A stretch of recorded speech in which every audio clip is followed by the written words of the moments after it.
আওয়ামী লীগ আগামী নির্বাচনে অংশ নিতে পারবে কিনা, অথবা আওয়ামী লীগের যে অসংখ্য ভোটার সমর্থক রয়েছেন তারা ভোট দিতে পারবেন কিনা, সেই বিষয়কে কেন্দ্র করে বিবিসি নানান প্রশ্নে রীতিমতো আমাদের প্রধান উপদেষ্টা ডক্টর মোহাম্মদ ইউনূসকে নাজেহাল করে ছেড়েছে।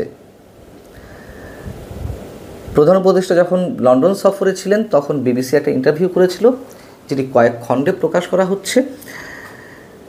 এর আগে ব্রিটেনের প্রধানমন্ত্রী কিয়ার স্টারমার কেন তার সঙ্গে সাক্ষাৎ করলেন না, সময় দিলেন না, সে বিষয়ে নানান ধরনের প্রশ্ন করা হয়েছিল। রীতিমতো নাস্তানুবোধ হয়ে উঠেছিলেন প্রধান উপদেষ্টা। আওয়ামী লীগ প্রশ্নে বিবিসির সাংবাদিক রাজিনী বৈদ্যনাথন তাকে প্রশ্ন করছেন প্রধান উপদেষ্টাকে, যে আপনি বলছেন নির্বাচন যেন অন্তর্ভুক্তিমূলক বা অংশগ্রহণমূলক হয়, কিন্তু একটা সমালোচনা হচ্ছে যে আপনি আওয়ামী লীগকে, অর্থাৎ সাবেক প্রধানমন্ত্রী শেখ হাসিনার দল, সেটিকে নির্বাচনে অংশ নিতে দিতে চাচ্ছেন না কেন? প্রধান উপদেষ্টা যেটি বললেন খুব মজার বিষয়। তার এই ধরনের উত্তরে যদিও আমরা অভ্যস্ত হয়ে গেছি, তিনি সামনে নিয়ে আসলেন জাতিসংঘের আবাসিক প্রতিনিধিকে।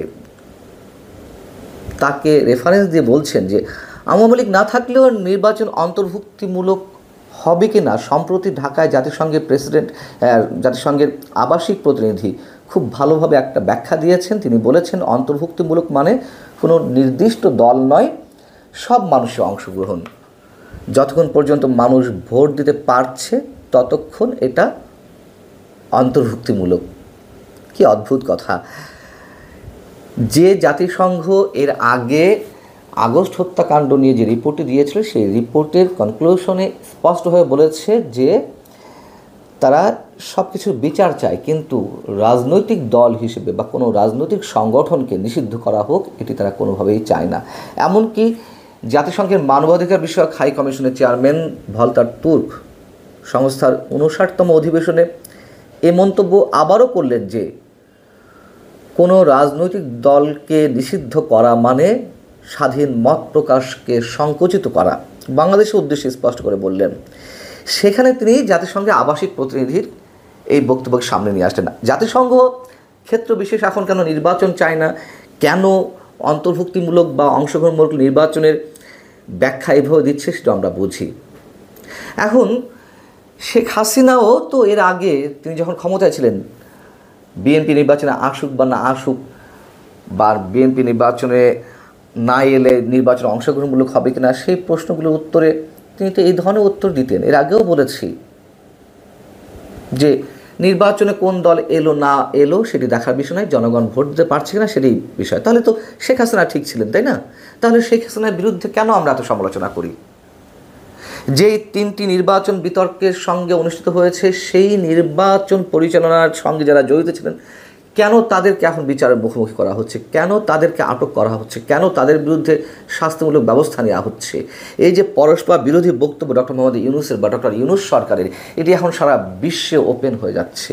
সারা বিশ্বের কাছে এই বিষয়টি এখন খোলাসা হয়ে যাচ্ছে যে তিনি মানে কতটা দ্রুত রং বদলান, কতটা দ্রুত তিনি নিজের বক্তব্যের বিপরীতে গিয়ে নতুন নতুন বক্তব্য দেন।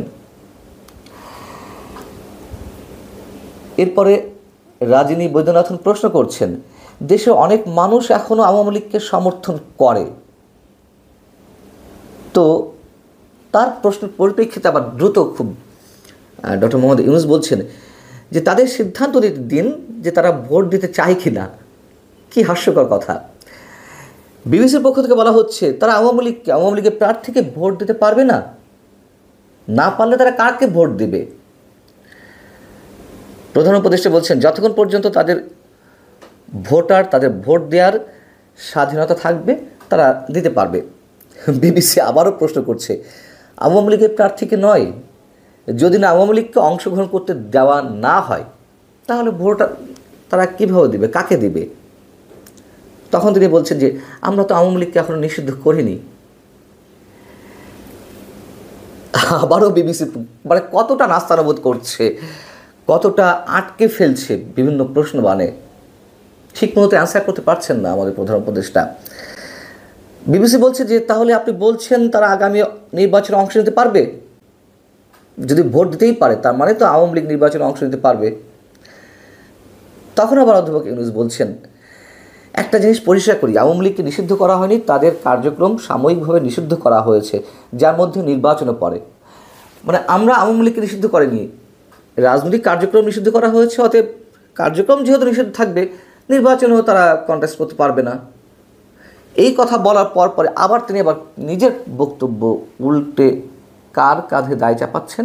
নির্বাচন কমিশনের উপরে। তিনি বলছেন আবার এটা সাময়িক তাদের রাজনৈতিক কার্যক্রম নিষিদ্ধ করা হয়েছে, তবে নির্বাচনে তারা থাকবে কি না সেটা নির্বাচন কমিশনের সিদ্ধান্তের উপর নির্ভর করছে। আমাদের কোনো মন্তব্য নেই, যা বলার বিবিসি বলে দিচ্ছে। মানে প্রশ্নের পর প্রশ্ন করে তারা নিজেরাও জানে যে বাংলাদেশের নির্বাহী প্রধান, সরকারি নির্বাহী প্রধান বা প্রধান উপদেষ্টা, তার নিজের কাছেও এই ধরনের কোনো সদুত্তর নেই। তিনি যে স্লিপ করে যাচ্ছিলেন, তিনি যে অ্যাভয়েড করছেন, তিনি যে কোনো রকমের শাক দিয়ে মাছ ঢাকার মতো অবস্থার সৃষ্টি করছেন, বিবিসি সেই সুযোগটি দেয়নি। এর আগে যেই অংশটুকু বেরিয়েছিল বিবিসির ইন্টারভিউয়ের, সেখানে ব্রিটেনের প্রধানমন্ত্রী কিয়ার স্টারমার কেন তার সাথে সাক্ষাৎ করলেন না, কিয়ার স্টারমারের দল, লেবার পার্টির এমপি টিউলিপ সিদ্দিকী যে তার সঙ্গে দেখা করতে চেয়েছিলেন, কেন তিনি দেখা করলেন না, অনেক বিষয়ে প্রশ্ন করা হয়েছিল। তিনি সেখানেও জুৎসই কোনো জবাব দিতে পারেনি। কিয়ার স্টারমার কেন দেখা করেননি এর উত্তরে তিনি বলেছিলেন যে তিনি সম্ভবত ব্যস্ত আছেন। তো তিনি সম্ভবত ব্যস্ত আছেন, আবার প্রশ্ন করা হয়েছিল যে আপনারা দুজন তো সমমর্যাদার, আপনিও প্রধানমন্ত্রী পদমর্যাদার, তিনিও এই দেশের প্রধানমন্ত্রী। যখন একটা দেশের প্রধানমন্ত্রী দেখা করতে চাইছেন, তিনি দেখা করছেন না, এর কি কোনো সঠিক জবাব দিয়েছেন, ব্যাখ্যা দিয়েছেন? তিনি অ্যাভয়েড করে যাওয়ার চেষ্টা করছিলেন। একটু আগে বললেন ব্যস্ত, এরপরে বললেন যে মনে হয় দেয়নি। তিনি যে লন্ডন সফরে গিয়ে বিভিন্ন ক্ষেত্রে কতটা নাস্তানুবদ্ধ হয়েছেন সে বিষয়ে আমরা সবাই জানি। আবার সেখানে অবস্থা করাকালীন সময়ে আর এক আন্তর্জাতিক গণমাধ্যম স্কাই নিউজ তার একটি ইন্টারভিউ নিয়েছিল। সেখানে তিনি মন্তব্য করেছিলেন যে I am the guy who is bringing people together. মানে তিনি পুরো জাতিকে ঐক্যবদ্ধ করছেন। কতটা ঐক্যবদ্ধ করছেন সে তো আমরা জানি। পুরো জাতিকে বিভক্ত করে ফেলছেন, ভয়ঙ্করভাবে ঘৃণার বিষ বাষ্প ছড়াচ্ছেন, রীতিমতো প্রতিহিংসার রাজনীতি তিনি শুরু করেছেন।